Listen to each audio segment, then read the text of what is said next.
Hello, everyone. Thank you for joining today's FP Virtual Dialogue.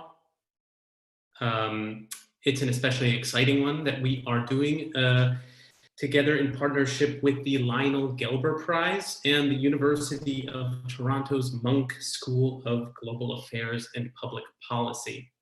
I'm Cameron Abadi, Deputy Editor of FP Magazine. Today, we are going to be exploring post-Cold War policy failures and how they contributed to the rise of populism and autocratic regimes across the world, but especially in former communist countries, and how in turn that's opened up socio-political fractures across Europe. We're soon going to be joined by the winners of this year's Gelber Prize, who discussed that topic in their book, The Light That Failed, a reckoning, and the winners of this year's Gelber Prize. Their book examines how, since the fall of the Iron Curtain, the push to westernize and reform by imitation has resulted in a repudiation of liberalism across Eastern Europe, giving rise to a politics of grievance, which is seen as a threat to Western democracy itself. Also joining the conversation will be Janice Stein, the Gelber Prize jury chair, to help us shed light on some of these key political questions. This year marks the 30th anniversary of the Gelber Prize, and so we're going to be discussing some of the history of the prize itself. So before anything, again, thank you to the Lionel Gelber Prize and the University of Toronto Munk School of Global Affairs and Public Policy for helping to convene this event today. So a few housekeeping events for the folks in the audience before we dive into the conversation. We want to make sure you can interact with us. That's one of the emphases of this event. And so I just want to make sure that everyone knows how to do that. For those of you logged in Zoom, you're going to see a Q&A button on the bottom of your screen. You can click that button at any time during the event, and a window will appear where you can submit your question. Please submit those questions as they come to mind. They can also be comments if you like. And we're going to address as many of them as possible during the event. We just ask that you provide your first name, the organization you're affiliated with, and your location. For those of you calling in on the phone or watching via live stream, you can submit a question via email. That would be to events@foreignpolicy.com. That's events@foreignpolicy.com.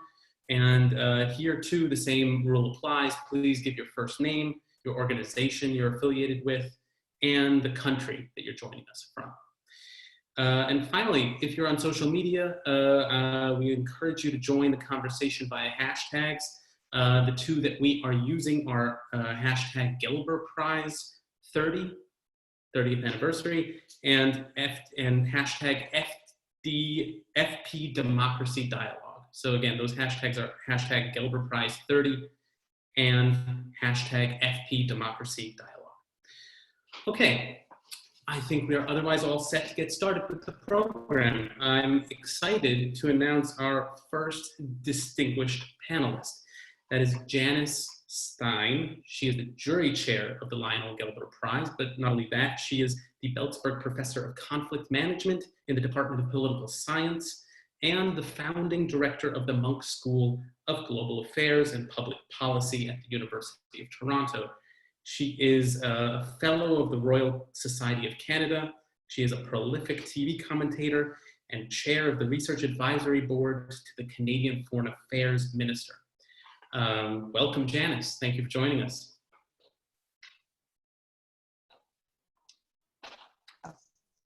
Well, there we go. Let's do it. Oops. Sorry. There we go. Perfect. Hi, Cameron. Nice to see you, Janice.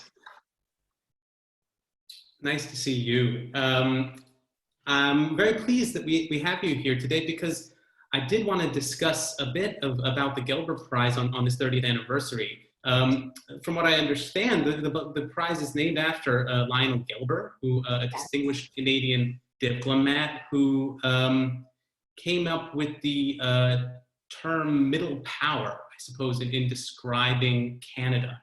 Yes. But the prize itself has sort of grown in renown. It's not only a sort of middling prize. It's a kind of probably one of the most distinguished book prizes in the world. And I was hoping you could tell us, has that always been the case? Looking back from the beginning 30 years ago, has that always had that kind of renown and reach? You know, it's interesting, Cameron, because you spoke of Lionel Gelber. As you said, he was a diplomat, but he was far more than that. He wrote books himself about foreign policy. He was based in England and then returned to Canada. And he really had a vision, and I think this is something that would be relevant to you today in foreign policy. He believed you could write intelligently about international affairs in ways that well-informed people could understand. He hated jargon or bad language or bad writing. And that is something that I think everybody on this panel today would agree. After he died, his four nieces decided to establish the prize in his honor. And the mission of the prize is very, very clear. The prize goes to the book that is written in the English language, the best book on international issues, but it has to have two criteria. It has to have longue durée. It has to stand up over time as a contribution to important ways of thinking about international affairs, but it also has to be written in ways that readers of foreign policy, for example, would understand and enjoy. So the books have to sparkle. And that's been the framework all along. Of course, in the earlier years, there were always outstanding people who won the prize. Jonathan Vance, you know, an outstanding scholar of China, was one of the first winners. Robert Skidelsky, who wrote an absolutely magisterial biography of Keynes, and Michael Ignatieff won twice for books that he has written. And over the years now, there is a wonderful collection. It's a great library of authors who have won this prize, and it has continued to grow in stature. So people who care about global affairs know about the Lionel Gelber Prize and pay attention to the authors.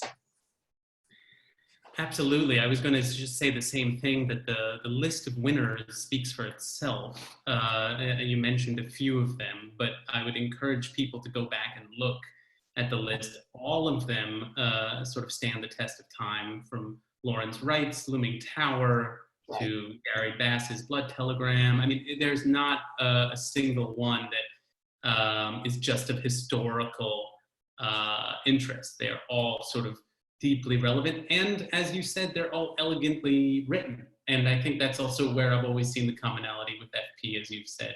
It's not an accident that we're collaborating on this. I think. You know, we've been wonderful partners, and I think it's especially good partnership because we share that core value, but the books reach a wide audience of interested readers. So turning to this year's shortlist, because I think it's also instructive to look at the sort of books that end up, even aside from the winners, all of the books on this year's shortlist are well written, but they also seem to sort of be relevant to the present moment. I mean, how as the chair of the sort of the book prize, are you looking for sort of contemporary relevance when you're looking at the books, and how does sort of this year's shortlist? You know, it's always interesting because every year there are surprising commonalities among the 5 books that get shortlisted, but that is not by design. The jury looks simply for the best. the most interesting and original arguments, and then the best written. But if you look at this year's shortlist, Cameron, there is a subtext running through all the books, which is worry and concern about the future of democracy. And that concern comes from many places. A book that I think you know, The Narrow Corridor, which is by Darren Acemoglu and James Robinson. They have written widely about institutions and the importance that institutions play in preserving and promoting democratic life. And reading that book, you come away concerned. The thrust of that book, as you know, is we cannot take institutional survival for granted. They can be undermined. And democracy needs constant care and attention. It's a super book. Absolutely, yeah. I mean, and not only is it interesting, but it also bears common themes with the winners with whom we're going to be discussing their work in just a little bit. I'll just name a couple of the other books on the short list because I can recommend them as well as I think the entire jury would. The Unsettling of Europe by Peter Gatrell, Roller Coaster, History of Europe between 1950 and 2017 by Ian Kershaw, and Power to the People about technology and how terrorists are arming themselves by Audrey Cronin. Yeah, it really is, as you say, books that sort of share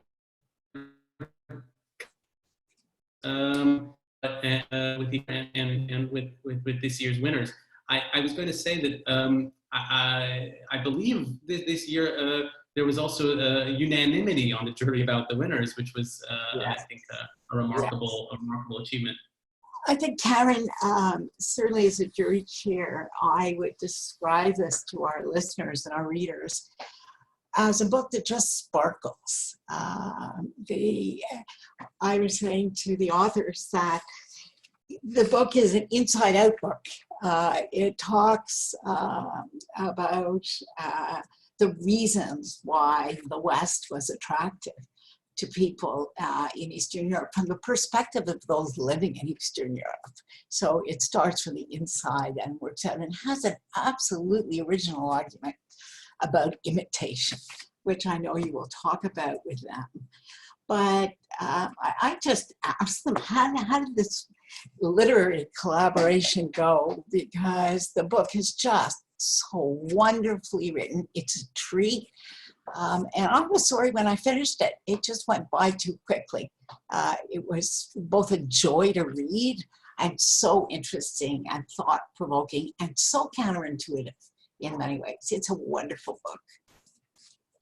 Well, I think there couldn't be a better introduction as we segue into talking with the authors themselves. But for now, I was going to thank you, Janice, for joining us because it provided real insight. And yeah, thank you again. And yeah,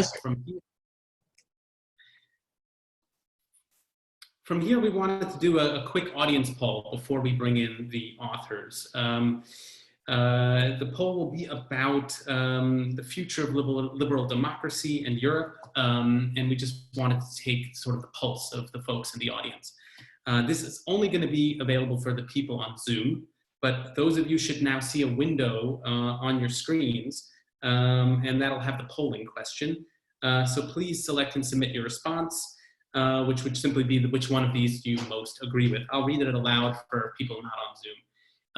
The question is, as the rule of law and democracy are being undermined in Hungary and Poland, are the EU and its member states doing enough to uphold core liberal values and civil rights across the Union? The choices are doing enough, not doing enough, or the EU should not get involved in national politics.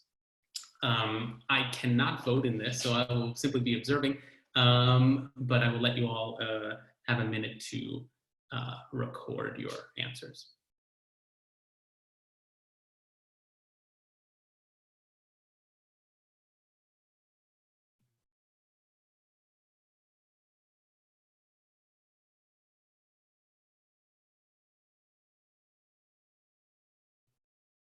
Okay. I think here we go.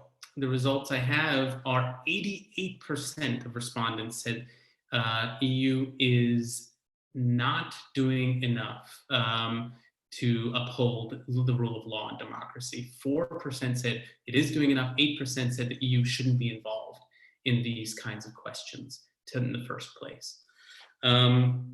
So that, I think, should provide some context for the coming conversation. I am pleased to welcome our two distinguished guests. They are the co-authors of The Light That Failed, A Reckoning, which, as I mentioned, is the winner of this year's Lionel Gelber Prize. The authors are IvanKrastev, who is a permanent fellow at the Institute for Human Sciences in Vienna, and the chairman of the Center for Liberal Strategies in Sofia. He is a contributing opinion writer for the International New York Times and a founding board member of the European Council on Foreign Relations. And he's the author of the widely acclaimed book, After Europe.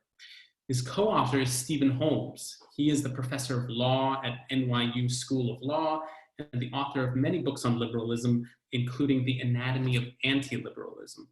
His work focuses on the history of liberalism, the disappointments of democratization after communism, and the challenge of managing globalized threats within the framework of constitutionalism.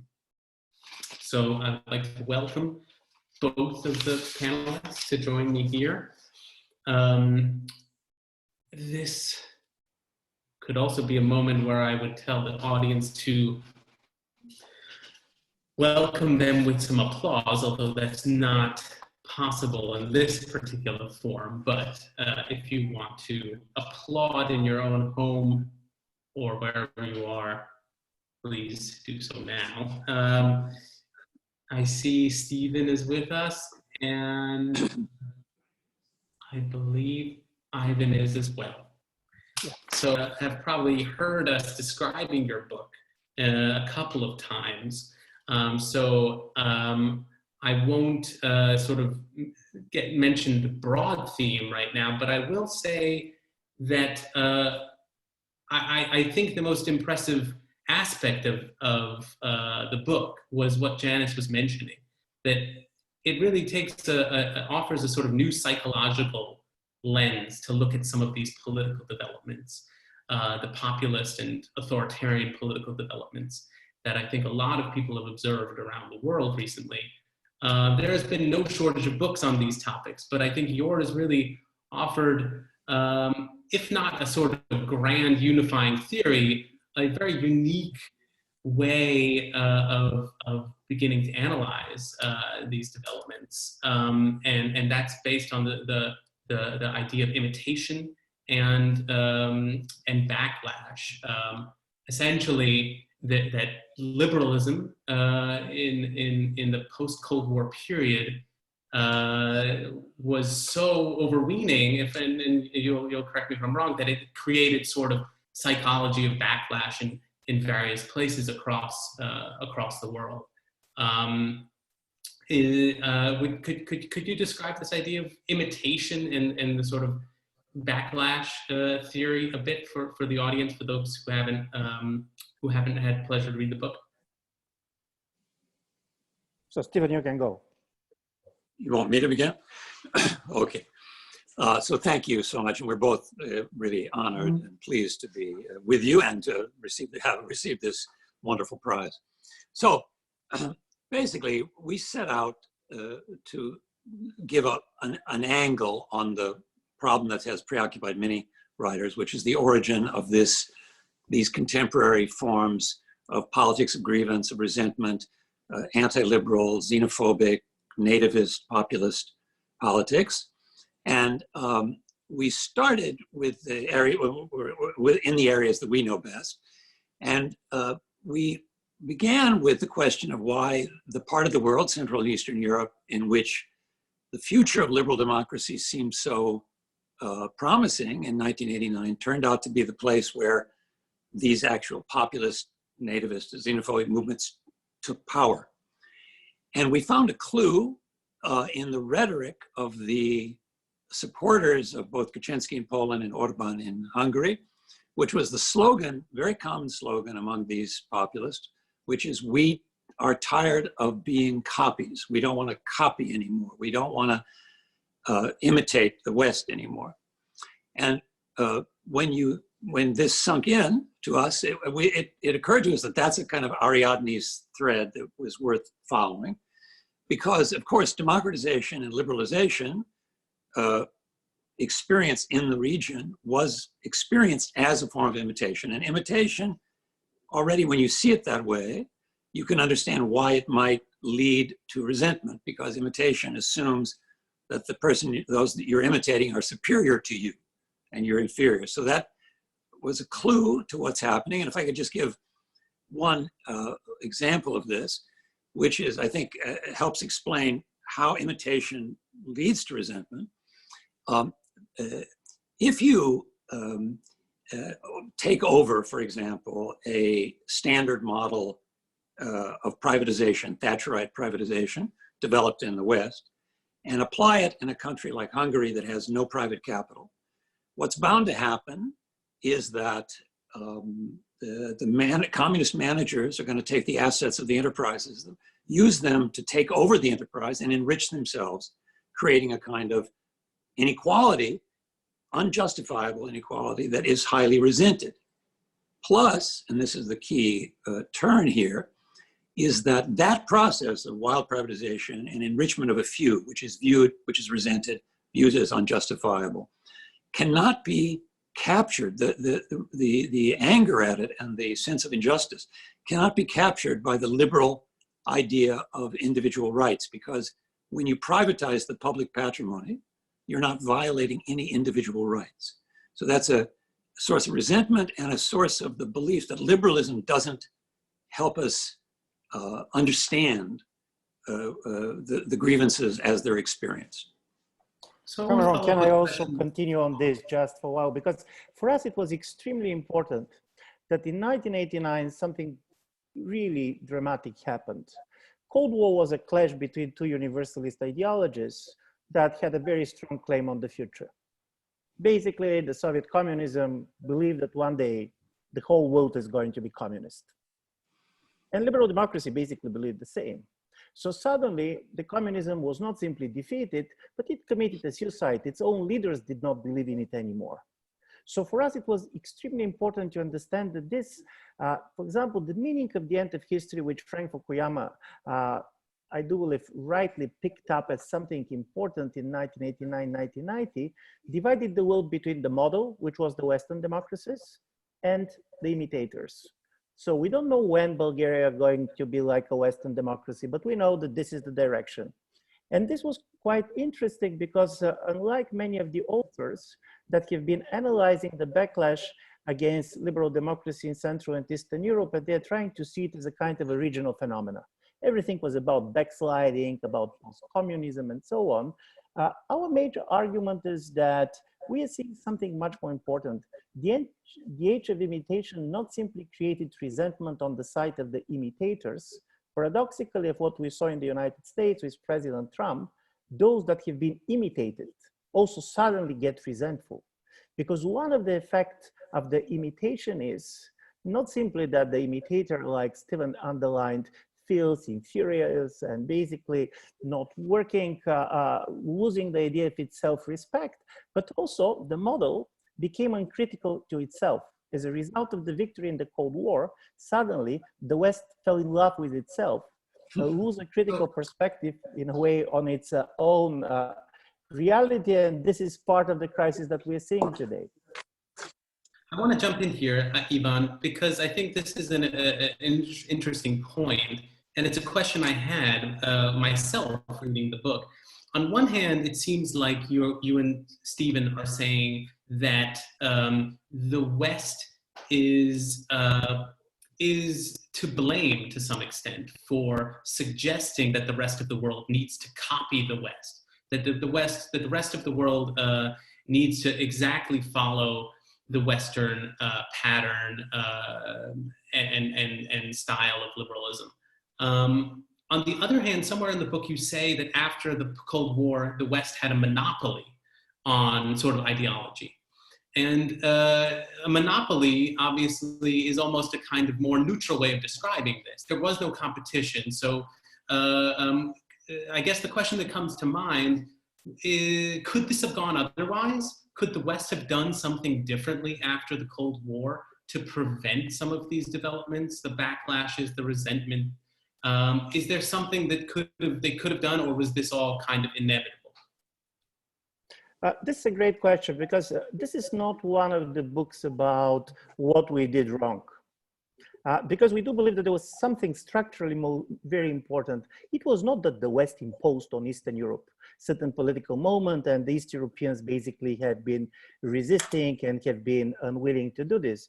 This was just the opposite. The imitators have been very much enthusiastic in the beginning to imitate the model, because for them this was really the final point. This is where the history goes. The idea of joining the West and Westernization was the other name of modernization. And this is why the idea of normality was so important for us when we're talking about the ideology of 1989 seen from Eastern Europe. In Eastern Europe, the message was, we want to become a normal societies. We don't want to come with something different. We want to be like the West.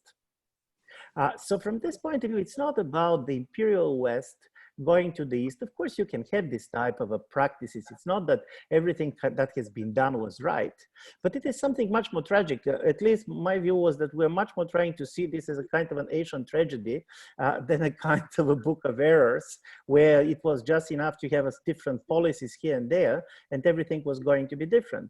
No, this was a genuine also kind of welcoming from the East Europeans that this is the model of society we want to imitate. But also two things are happening. First, when you start to imitate, you're becoming slightly schizophrenic because you're living between two normalities. And we have this in the book very much. Imagine that you are basically a Bulgarian businessman in the 1990s. And you want to imitate the West, and you're reading the book and you know that corruption is not normal. But on the other side, you're living in a world that you see, and basically corruption is quite normal because many others are doing this. So you're all the time schizophrenic between these two realities, and you have two ways to deal with this. One is to say, oh, we're going to transform, we're going to change ourselves. But the second is to say, in fact, the West is not so different. They're also corrupt, they're just pretending better. And I'm saying this because particularly in the last 5 years, and particularly after the global financial crisis, one of the things that happened in the world of the imitators was that we started to see our crisis also as the crisis of the model. 5 years ago, when something bad, political scandal, is going to happen in Bulgaria, we're normally going to say, this will never can happen in the United States or the United Kingdom. And we're not saying this anymore. That is interesting. I want to follow up with Stephen, just to burrow down and compare the types of populism that we've been describing. I mean, when we look at Russia and we look at Eastern European countries, on one hand, there are similarities, but it seems there are also differences. Do you think there's a kind of limits on what Eastern European populists and authoritarians will do compared to, say, the Russian authoritarian system? Is there a kind of, it seems to me in reading your book, you're describing the Russian system somehow is more cynical about this imitation of Western liberalism than the Eastern Europeans per se. But how would you, is there a distinction there that is important to draw? The distinction between the Central Europeans and the Russians is a very large distinction, and it takes up many pages of the book. And I think you outlined it more or less correctly, that in Eastern Europe, there was a kind of sincere hope of the elites of the region. And I think that is something I wanted to add here. And Ivan is right. The imitation impulse came from the East, that it wasn't imposed. It was, however, at the same time as it wasn't imposed, there was a judgmentalism that of Westerners. In German, they talk about the Besserwessis, the Westerners who come over and are judging the East European imitators as failed imitators or as poor imitators. And that was irritating, but it wasn't imposed. And partly the imitation impulse at the time is very understandable, because you ask, was there another path, or was it inevitable, or was this another path? Now, we definitely are not historical determinists, but we also shy away from counterfactual history because it leads you into such a field of arbitrariness, since you don't know what else would have happened if a different policy had been produced. So we're not engaging in counterfactual history. And we're very aware that when this whole system breaks down, the communist system broke down, there was a huge need to find a different way of organizing society and a different vocabulary to use. And but the source of the disappointment, which is, I wanted just to add that here because I think it's important to understand the psychology of anti-liberalism is not just a kind of primitivism. It's not just a return to the DNA of the region. There's a way in which liberalism itself disappointed, not because of the arrogant imperialistic attitude of the Westerners, which was there too also, but that, I think that misses the point. So this is a point that Ivan has brought out in his other writings, that it's a very central idea that in 1989, the main liberty that was being offered to East Europeans was the liberty to leave your country, to travel. Today, you have a demographic hemorrhaging of these countries, 3 million Romanians, 1 million Hungarians going to Western Europe. That's understood as a demographic, an existential threat to the survival of these nations. And it's impossible in that context to view the freedom to leave your country as the highest value. So it's the experience of today that has led to a sense that the idiom of liberalism is not adequate to the experience. So that's a way of saying that it's not, it can't really find someone to blame for this. That would be the wrong way to think about it. It's a situation that Ivan said is a tragedy, but needs to be understood as following from the mismatch between the language of liberalism and the situation as people have experienced it. We're going to open up to questions soon, but I wanted to ask one more question before we do so, and that's about a topic that comes up at the end of your book, which is the question of competition with China. And obviously we're now at a moment where that competition is increasingly real, increasingly present in our politics. It seems to me like you were describing that confrontation, that competition, as something where ideology is not going to be playing a big role anymore. It's going to be about material interests and other kinds of non-ideological competition. But as now we see this competition starting in our present moment, I wonder if you have any reason to look back and want to revise that, because it seems there's a lot of countries that are pushing back against Chinese influence, and some of that pushback comes on questions of freedom of speech. China seems to be bullying countries, like holding up economic ties on the basis of criticism of the Communist Party. Is that, do you think there is an ideological aspect to this competition, or do you think that this actually continues to confirm your thesis in the book? Our major thesis, and I'm sure that Stephen is going to say more about this, but when we came with China, and to be honest, none of us is a specialist on China. We know much better Central Europe and Russia than China. But China was very important for us because China was never part of the age of imitation. Chinese have been borrowing all the time. They were borrowing Western technologies, they have been borrowing institutions, but they have been insisting that they do not want to imitate the West. Everything was with the Chinese characteristics. And this was the ideology, and this makes China very different. So when we were talking about the future, we said, first, China is interested in a global domination. For us, there is no doubt on this. But there is a major difference between Soviet Union, which idea of the global domination was to populate the world with its replics.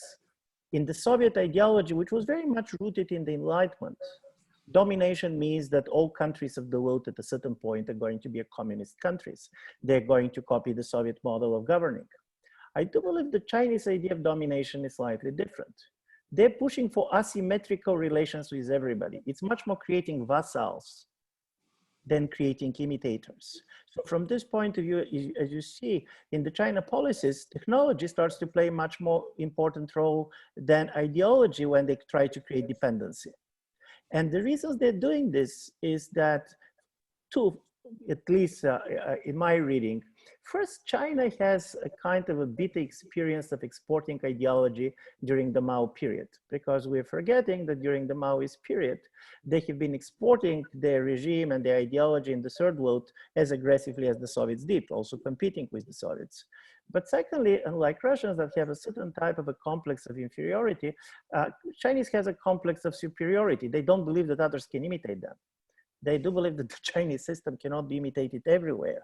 So this is why we are going to talk, of course, ideology, both on the Chinese side and on the Western side. And of course, there is a major difference in the regimes. But what China is going to export is economic dependence, technology dependence, creating basically corruption dependence, but they're not interested to transform the regimes in the way the liberal democracies or the Soviet communism was interested in. At least I'm sure that probably Stephen can be much more nuanced on this. Stephen, do you want to add? You want me to be more nuanced? No, I just repeat what Ivan said, that the Cold War was a competition between two ideological systems that were seeking replica regimes and to spread their ideological beliefs, or at least the formulas and slogans and so forth. The US, basically after the debacle of Iraq and the EU, after realizing that its attempt to spread democracy is not working very well, that the Western idea of spreading its model has experienced severe defeats, and the Soviet Union has collapsed, and therefore the competition between the US and China is going to be very intense, but it's not going to be a Cold War style competition between two regimes trying to export their models. I mean, Xi Jinping thought is not going to be, sent around and required reading to the regimes where China is trying to build ports and roads and so forth. Got it. Well, now is the time to move to questions. And the first question I have here is one that had also been on my mind. It's by Gustavo Ferreira Santos. He asks, has the pandemic revealed differences between different kinds of populist leaders? Yeah, we've mentioned several. Has there been commonalities or differences between those populist responses to this international crisis? Thank you very much. Because we have been recently writing an op-ed with Stephen exactly about this, because there is one common belief that the COVID-19 crisis is something that every authoritarian leader is dreaming for. And our major argument is it's not exactly the case. It's true that the authoritarian leaders very much strive on the politics of fear, but the truth is that they're very much interested in the crisis that they can manufacture themselves. And also on the basically crisis they can produce, that they can control. The problem with the COVID-19 is that it is first a global crisis, and to create a political space in which the citizens of every single country is comparing what is happening with their country, what is comparing everywhere in the world. And this type of comparisons is certain things that authoritarian leaders don't like at all, because this is a form of pressure.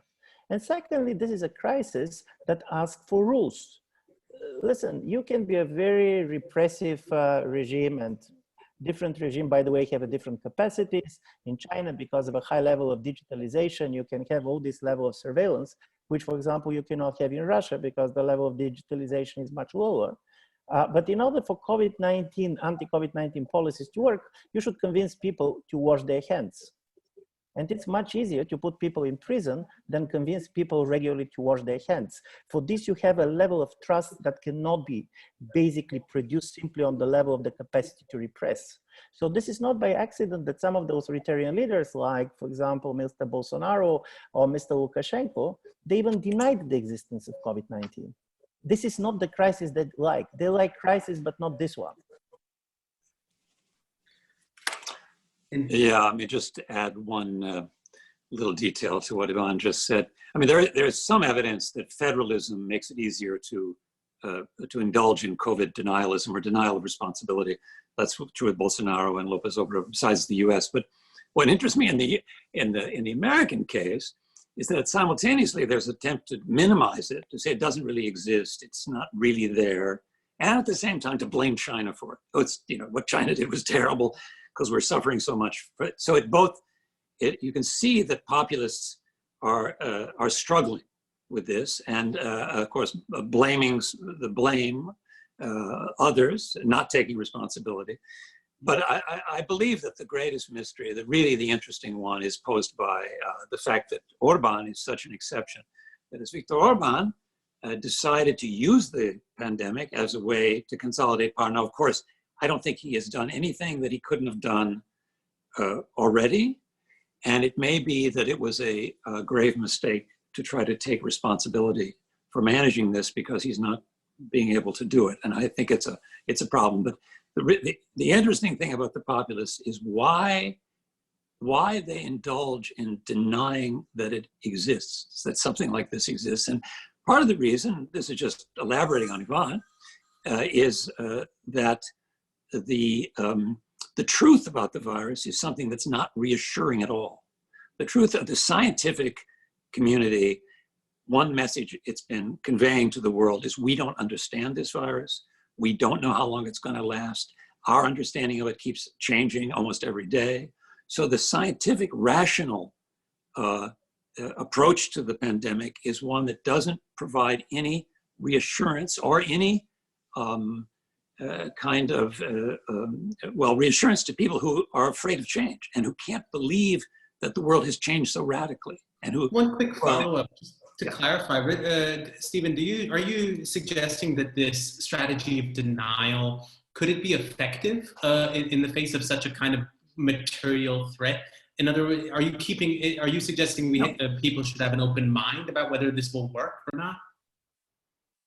No, of course not. It's absurd. It's like, this is a sign of the level of irrationality to which they're. Now, on the other hand, if you say, is the pandemic going to enhance the rationality of our political systems, or is it going to produce more conspiracy theories, more irrational panic, particularly because the science is not really reassuring. And scientists, that's not their game. Science does not produce certainty. Science is doubt.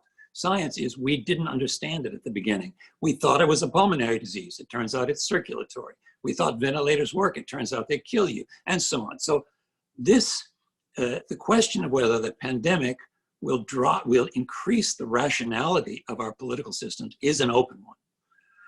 And for the populist leaders, because for me this is quite important in the Hungarian case, because I very much want to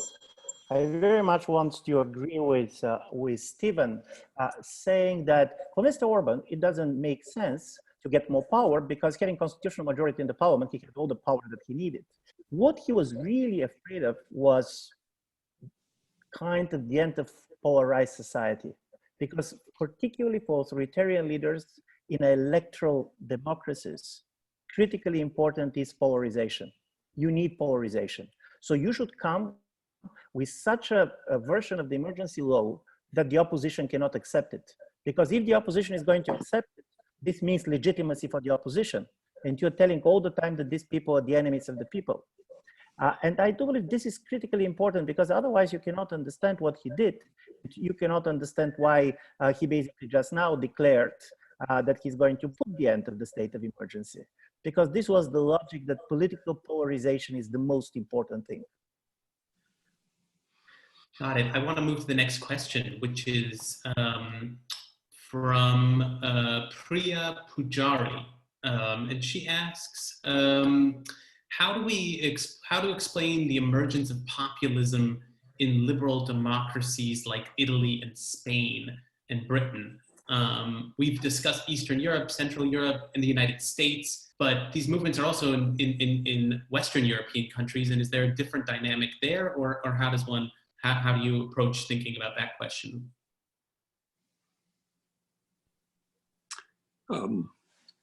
Maybe Ivan wants to talk about this. I mean, in There's probably a different answer in different countries. But there seems to be a kind of universal pattern emerging that the basic divisions in society are between metropolitan centers and the provinces, and the resentment of people in the provinces to those who live in the big cities. The populist parties have a hard time winning votes in big cities. This is very true in Eastern Europe. All the cities in Poland are controlled by the opposition, and in Hungary, the 2 or 3, the biggest are also.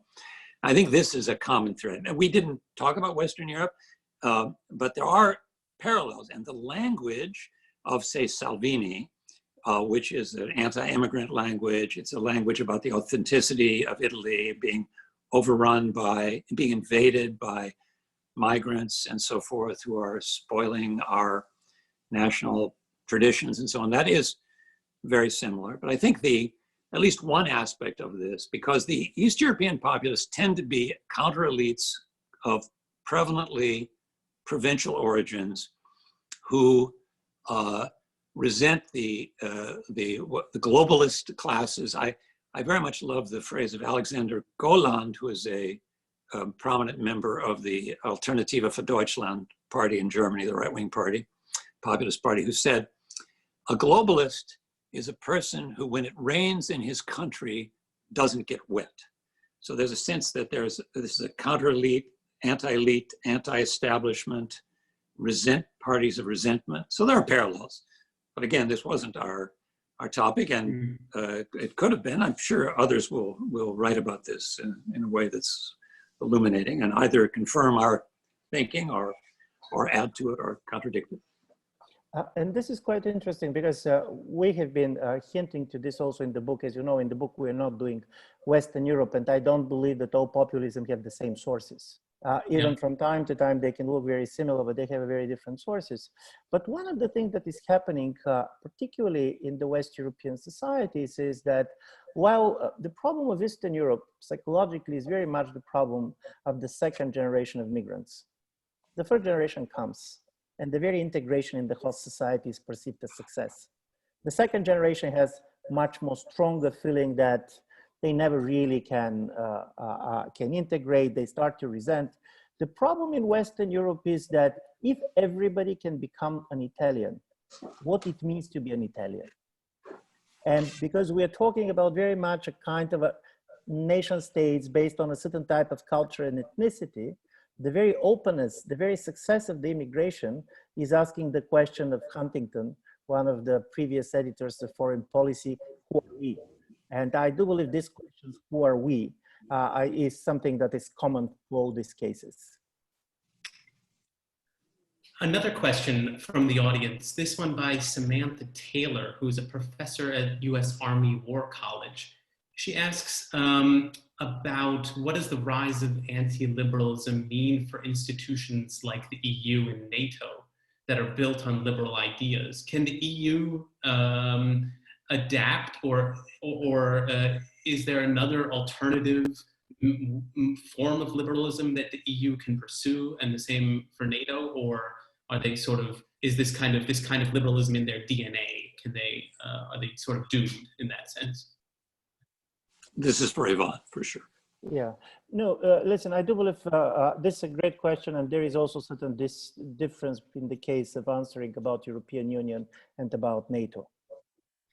Because in NATO, you can have an alliance which is based on a common interest, and of course you have a certain commonality of the political regime, but this is not so strong. When Turkey was member and effective member of NATO during the Cold War, it takes you certain imagination in certain periods to call Turkey basically a liberal democracy. So you can share an enemy. For the European Union, it's much more difficult because the problem with some of these populist movements is that their very legitimacy is based on the idea of the national sovereignty. So from this point of view, the idea of the common European legal space is something that they cannot take easily, even when they're interested economically in cooperating. And as you know, most of these regimes have a certain ambiguity about the European Union, because the problem with East European nationalism is, in Eastern Europe, we are composed of small and medium states. So even if you believe that the world is going protectionist, how realistic it is to believe that Poland or Bulgaria can have an effective protectionism. What it does mean in economic terms. This is a nationalism in the essence of national economies. This is also a nationalism in which a big part of the population, like Stephen was hinting before, is living outside of the country. And this is the younger people. So from this point of view, there is something schizophrenic about the relations of the European Union. They're quite skeptical, but on the other side, you fear the disintegration of the European Union, because the disintegration of the European Union can leave you in a world in which you don't know what to do. Another question that comes from the audience, this one from Rhonda Freeman. Are there countervailing movements in Eastern Europe of revised liberalism that can maybe influence politics in the future? Have the opposition managed to sort of synthesize some of these critiques? Is there a sort of hopeful opposition movement in this way, or do you think politics are still kind of trapped in these dynamics? I think one of our main points is that the future is yet unwritten. Populism, like any regime, is going to produce its own disappointments and its own opposition, and it has already done that. And there are heroic struggles against these populist leaders.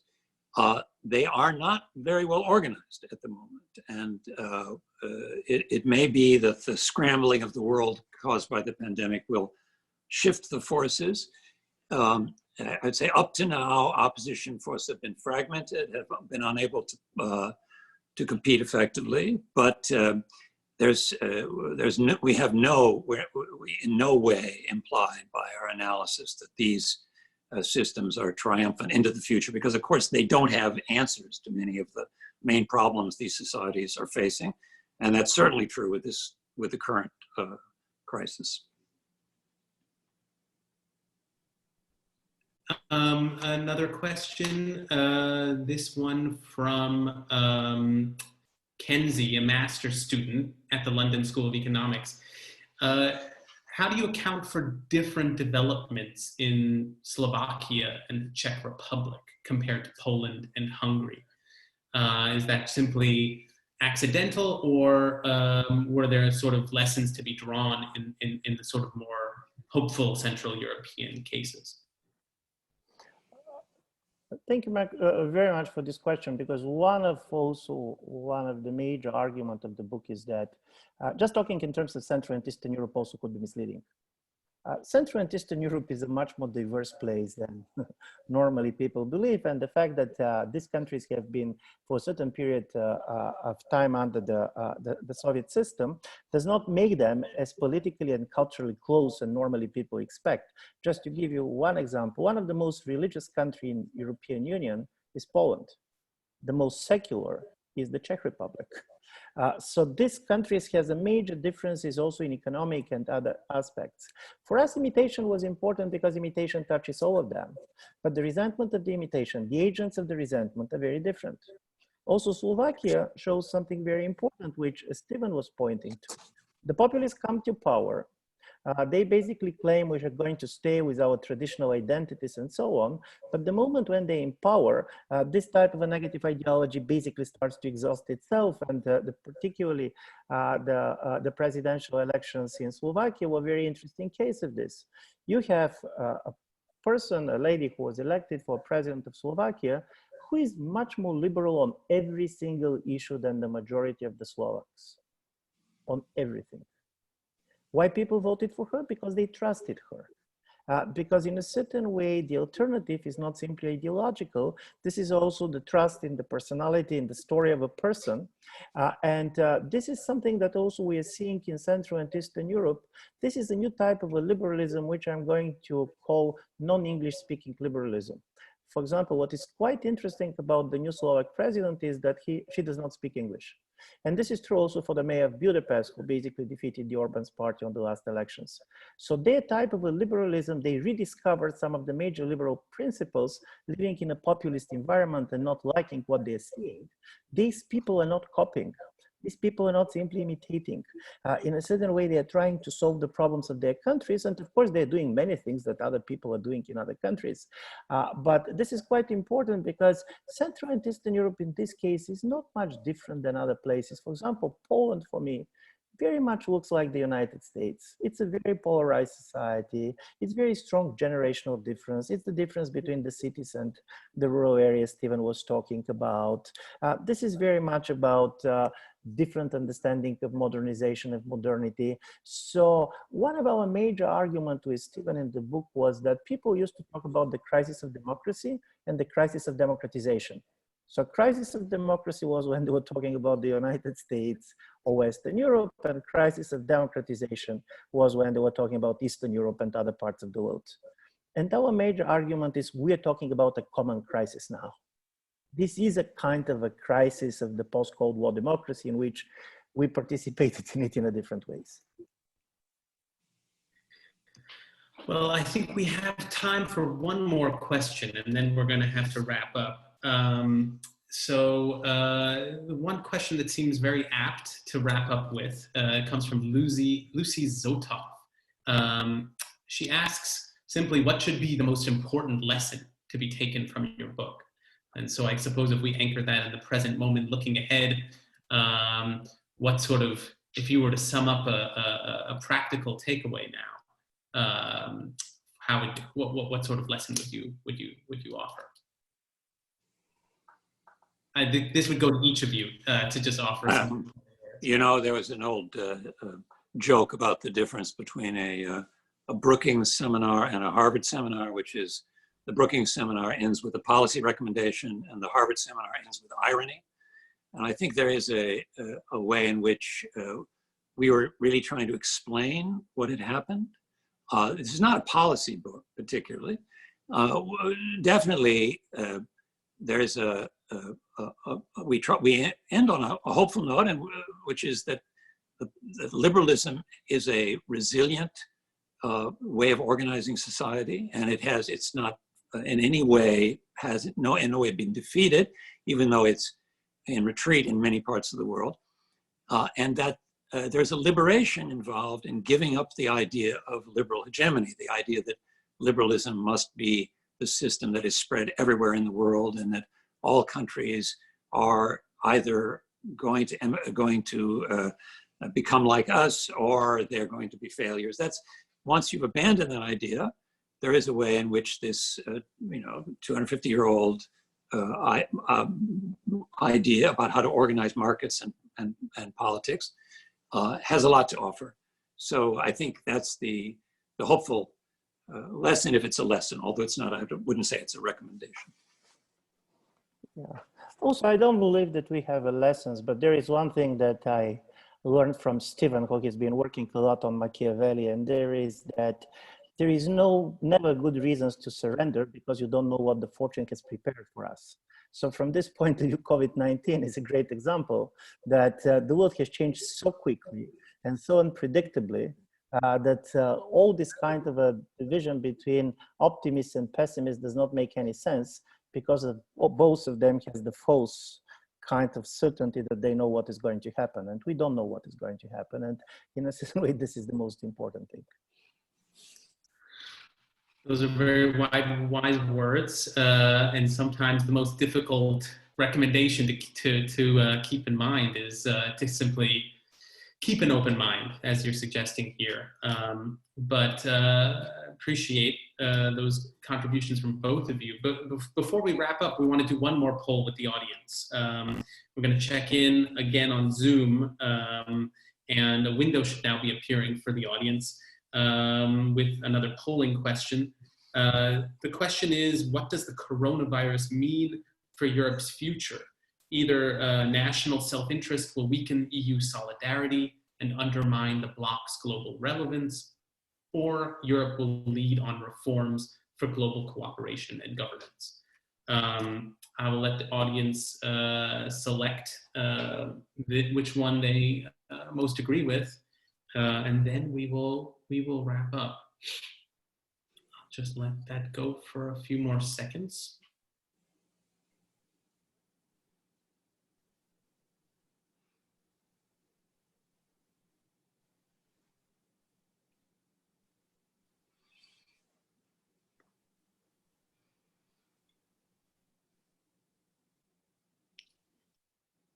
Okay, we have the answer here. It is 56%, so a majority of the audience says that national self-interest will weaken EU solidarity and undermine the bloc's global relevance as a result of the coronavirus pandemic. So not the most hopeful opinion, but regardless, we will soon know what happens. Otherwise, unfortunately, we have to end it here. It has been fascinating. I speak not only for myself, but everyone in the audience. So thank you to everyone who contributed. Ivan and Stephen, above all, congratulations on the award and for taking the time to share your perspectives. Also, a big thank you to the Lionel Gelber Prize and the Munk School of Global Affairs and Public Policy for partnering with us today. We're grateful for your support